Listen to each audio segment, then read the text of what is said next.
Welcome to the third annual Ambassadors Forum. Today, the Ambassadors Forum is co-sponsored by the Center for Global Understanding and is one of many events that we are organizing to celebrate our International Week. At this point in time, I'm going to ask Mr. Joe Scarborough to come forward and make a few remarks. He is the past president of the Center for Global Understanding, our co-sponsor. Thank you.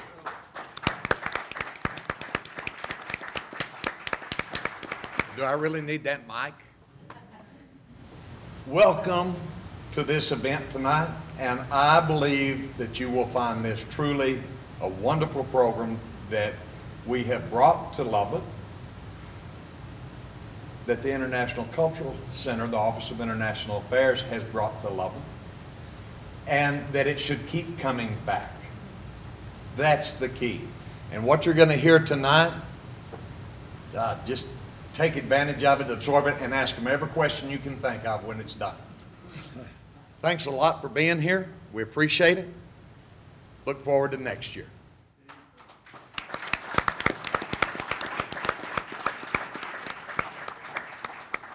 Well, let's dive into this conversation. It is our honor to present to you 5 former ambassadors for this year's Ambassadors Forum. I introduce to you our own ambassador, Tibor, Nagy, who will kick off the event.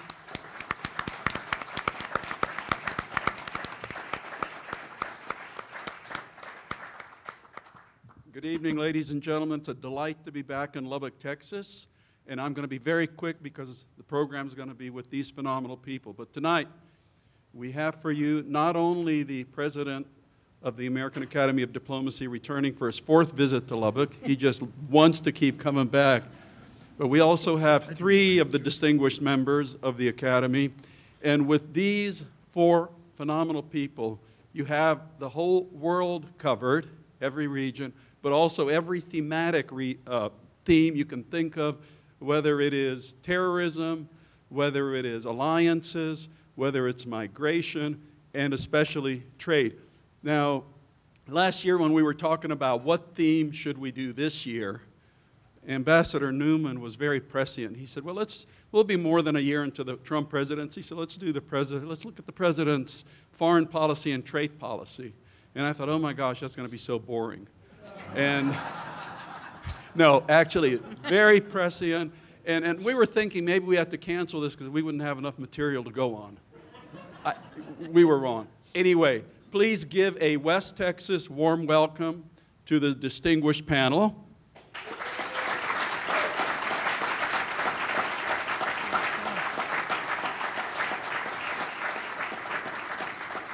They're going to make fairly brief presentations because we want to maximize the Q&A time, and I'll be back for the Q&A when they finish. Ambassador Newman, it's all yours, sir. Thank you. I feel like sort of take it away.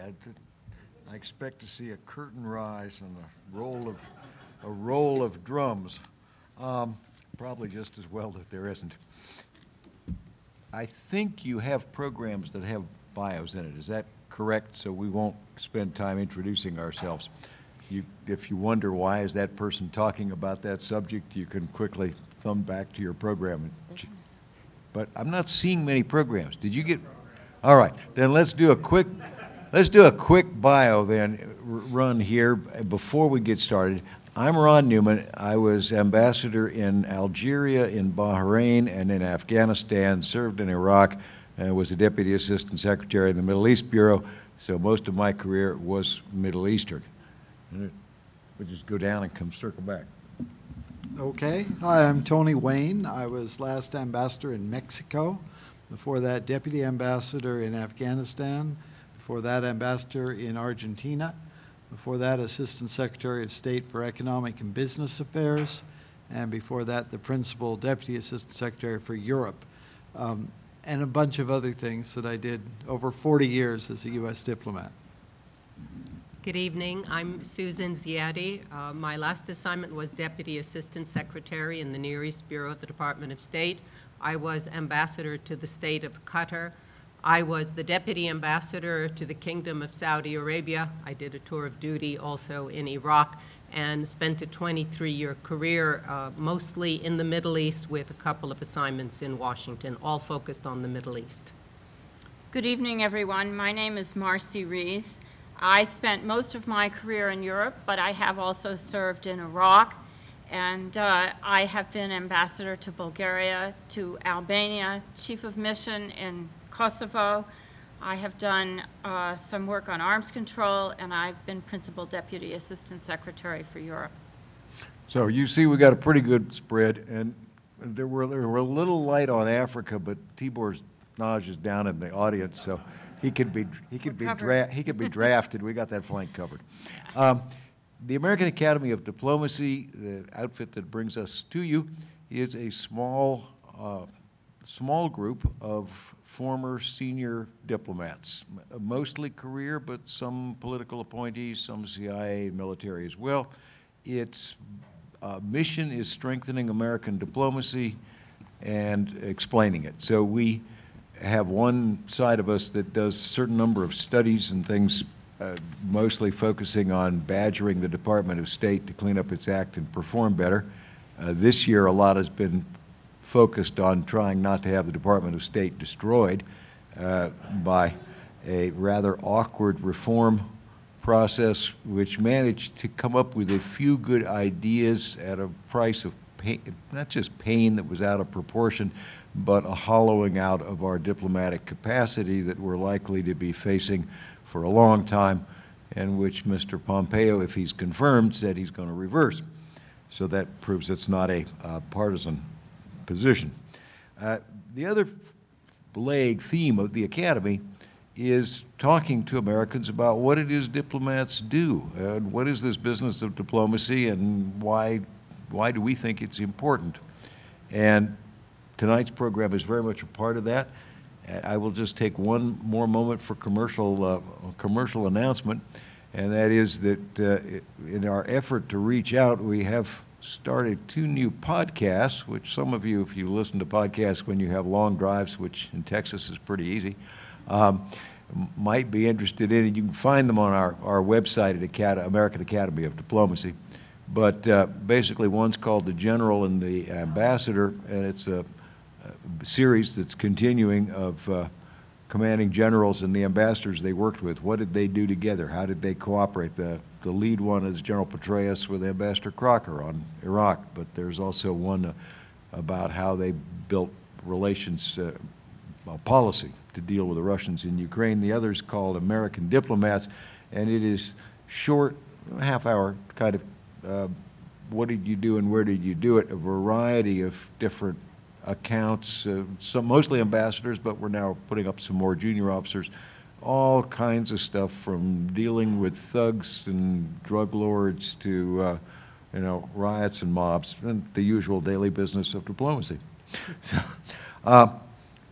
what we wanted to do tonight, and I'm going to turn this over to my colleagues here, was to back off a little bit from the constant, rather partisan take on both sides of the divide about everything the administration does is bad or everything the administration does is making America great, without much reflection on either side. I think sometimes the positions are it's sort of, I've got the answer, tell me what the question is.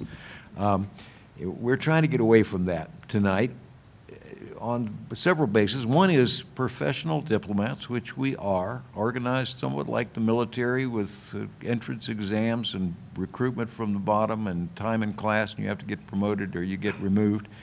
Take an oath to the Constitution. And we are loyal to the elected, or at least when we're serving, to the elected authorities.